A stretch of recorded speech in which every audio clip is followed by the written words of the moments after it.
नमस्कार दोस्तों। स्वागत है आपका हमारे चैनल पर, जहां हम आपको सुनाने जा रहे हैं बेताल पच्चीसी की रोमांचक और अद्भुत कहानियां। आज हम लेकर आए हैं इस सीरीज की पहली कहानी, जिसका नाम है पापी कौन। तो चलिए आज जानते हैं कि इस कहानी में असली पापी कौन है और क्यों। काशी में प्रताप मुकुट नाम का राजा राज्य करता था। उसके वज्र मुकुट नाम का एक बेटा था। एक दिन राजकुमार दीवान के लड़के को साथ लेकर शिकार खेलने जंगल गया। घूमते घूमते उन्हें तालाब मिला। उसके पानी में कमल खिले थे और हंस किलोल कर रहे थे। किनारों पर घने पेड़ थे, जिन पर पक्षी चहचहा रहे थे। दोनों मित्र वहां रुक गए और तालाब के पानी में हाथ मुंह धोकर ऊपर महादेव के मंदिर पर गए। घोड़ों को उन्होंने मंदिर के बाहर बांध दिया। वो मंदिर में दर्शन करके बाहर आए तो देखते क्या हैं कि तालाब के किनार कोई राजकुमारी अपनी सहेलियों के साथ स्नान करने आई है। दीवान का लड़का तो वहीं एक पेड़ के नीचे बैठा रहा, पर राजकुमार से न रहा गया।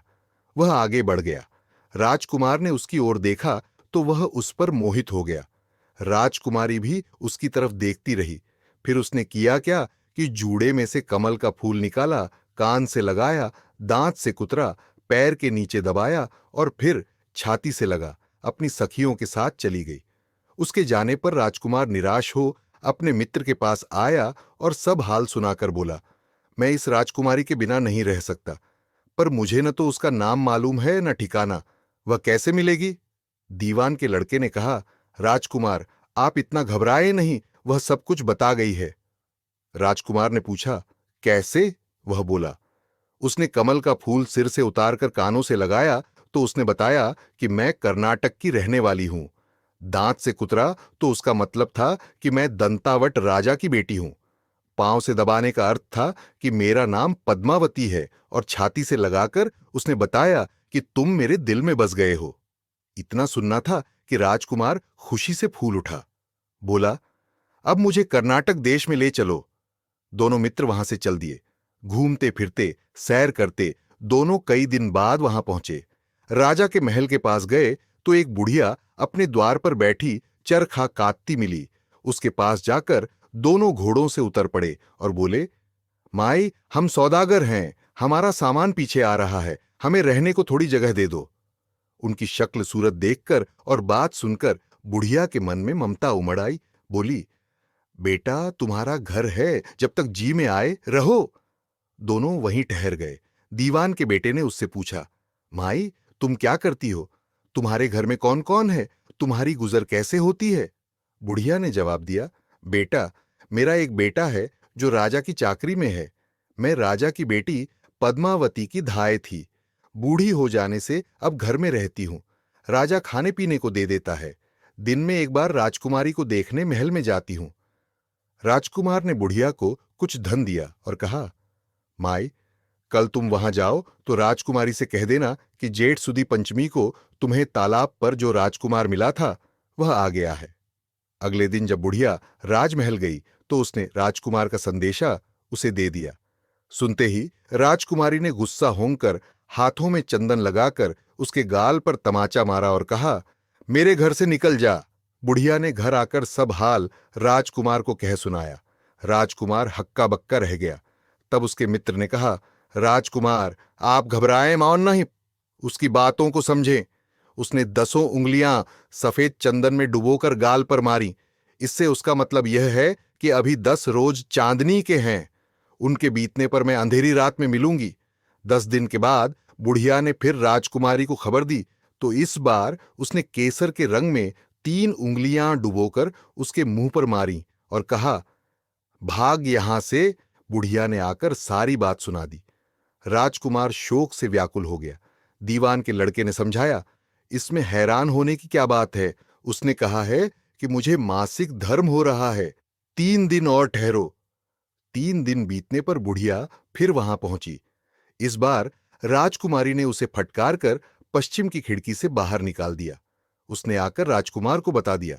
सुनकर दीवान का लड़का बोला, मित्र उसने आज रात को तुम्हें उस खिड़की की राह बुलाया है। मारे खुशी के राजकुमार उछल पड़ा। समय आने पर उसने बुढ़िया की पोशाक पहनी, इत्र लगाया, हथियार बांधे।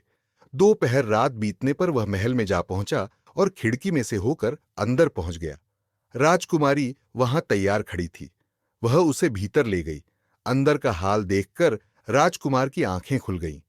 एक से एक बढ़कर चीजें थीं। रात भर राजकुमार राजकुमारी के साथ रहा।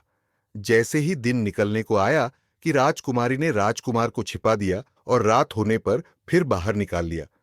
इस तरह कई दिन बीत गए। अचानक एक दिन राजकुमार को अपने मित्र की याद आई। उसे चिंता हुई कि पता नहीं उसका क्या हुआ होगा। उदास देखकर राजकुमारी ने कारण पूछा तो उसने बता दिया। बोला, वह मेरा बड़ा प्यारा दोस्त है, बड़ा चतुर है। उसकी होशियारी ही से तो तुम मुझे मिल पाई हो। राजकुमारी ने कहा, मैं उसके लिए बढ़िया बढ़िया भोजन बनवाती हूं। तुम उसे खिलाकर तसल्ली देकर लौट आना। खाना साथ में लेकर राजकुमार अपने मित्र के पास पहुंचा। वे महीने भर से मिले नहीं थे।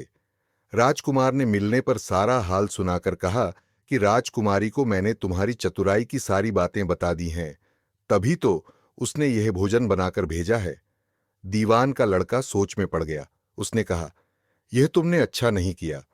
राजकुमारी समझ गई कि जब तक मैं हूं वह तुम्हें अपने बस में नहीं रख सकती, इसलिए उसने इस खाने में जहर मिलाकर भेजा है।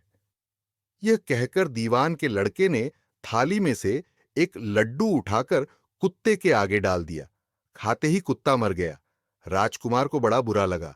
उसने कहा, ऐसी स्त्री से भगवान बचाए, मैं अब उसके पास नहीं जाऊंगा। दीवान का बेटा बोला, नहीं, अब ऐसा उपाय करना चाहिए जिससे हम उसे घर ले चलें। आज रात को तुम वहां जाओ। जब राजकुमारी सो जाए तो उसकी बाईं जांघ पर त्रिशूल का निशान बनाकर उसके गहने लेकर चले आना। राजकुमार ने ऐसा ही किया। उसके आने पर दीवान का बेटा उसे साथ ले योगी का भेष बना मरघट में जा बैठा और राजकुमार से कहा कि तुम ये गहने लेकर बाजार में बेच आओ। कोई पकड़े तो कह देना कि मेरे गुरु के पास चलो और उसे यहां ले आना। राजकुमार गहने लेकर शहर गया और महल के पास एक सुनार को उन्हें दिखाया। देखते ही सुनार ने उन्हें पहचान लिया और कोतवाल के पास ले गया।